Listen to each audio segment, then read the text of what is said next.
Hello everyone. In this episode, let's discuss, is there a way to rid the world of the threat of war? Even though it is well known that contemporary science has advanced to the point where this issue has become one of life or death for society as we know it, every attempt to solve the war has failed miserably, and thus truly is there a way to rid the world of the threat of war? Furthermore, I believe that those tasked with dealing the issue on a professional and practical level are becoming increasingly aware of their inability to do so, and have developed an intense curiosity about the perspectives of those men who, while immersed in the study of science, are able to see global issues from a distance. I cannot see into the deepest recess of human desire and emotion in my mind, since I can do nothing more than try to clear up the matter at heart. I can only allow you to bring your extensive understanding of man's innate life to bear on the issue. Suppose you are looking for a simple solution to administrative component of the problem. In that case, I believe that putting up a joint legislative and judicial body is the best way to go. As a condition of participation, each nation would agree to follow the directives issued by the legislative body, invoke the tribunal's decision in every dispute, and accept its decision at the fullest. But here's where I run into a problem. A tribunal is a human institution that is especially vulnerable to being swayed by extrajudicial pressure when its capacity to execute its ruling is insufficient. Because of this, law and power are inextricably linked, and judicial orders come closer to reflecting what society expects of justice, that is, the people whose names and interests these judgments serve. When the people who benefit from them can enforce their ideals of justice by the use of force, there is currently no supranational entity capable of issuing decisions with absolute power and enforcing complete compliance with the execution of such decisions.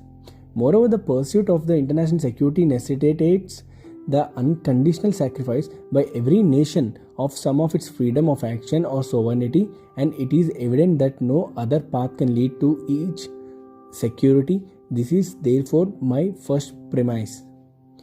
We have no room to doubt that substantial psychological variables are at work and paralyzing these attempts despite their evident sincerity.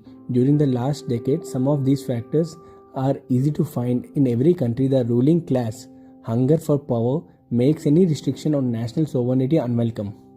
Another group, whose goals are entirely mercenary, is frequently thwarted by this quest for political power.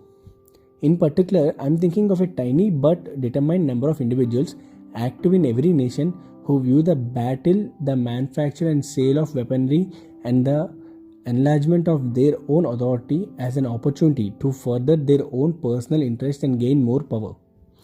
While acknowledging this simple fact is a good starting step, it is only the beginning.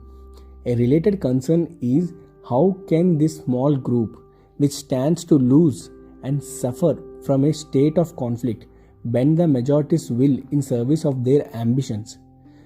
And to speak for the majority, I include soldiers of all ranks who have made war their job out of a sense of duty to protect their race's highest interest, even if they know that attacking is often the best defense. The apparent response to this issue is that the minority, the governing class at the moment, has the schools and press under its control. In this way, it is able to control the public's emotions and turn them into its weapon. Even yet, this answer does not offer a complete solution. Also, how can these devices work so successfully in igniting men's passion to the point where they risk their lives? And there's just one way to find out. Humans are born with an insatiable appetite to hate and destroy. But in regular times, this passion remains dormant and only manifests itself under unique conditions. Nonetheless, it is pretty simple to bring it to life and elevate it to the level of mass psychosis. So it's a mystery that only a master of human instincts can unravel, and it's the root of all the factors we are looking at. Here, we are at the end of our discussion. The question is whether man's mental progress can be controlled so that he is impenetrable to the psychosis of hatred and destruction. I'm not just referring to the uncultured masses. When I say this, the so-called intelligentsia is the most likely to succumb to these fatal collective ideas because the intellectual has no direct touch with life in the raw, but encounters it in its simplest synthetic form of a printed page. To sum up, I have solely discussed battles involving nations, otherwise known as international conflicts. However, I am aware that the aggressive urge can manifest itself in a variety of different ways and different situations. For example, I am thinking about civil wars that were sparked by religious zeal in the past but are today sparked by the social issues such as racial discrimination, casteism, and there are many more issues. However, my insistence on the most typical, terrible, and extravagant kind of war between man and man was deliberate because here we have the opportunity to develop ways and means to eliminate all armed conflicts. This is Aspirant Voice. I hope you do like this episode. If you do like this episode, please share it to your friends and also subscribe to my podcast, The Aspirant Voice.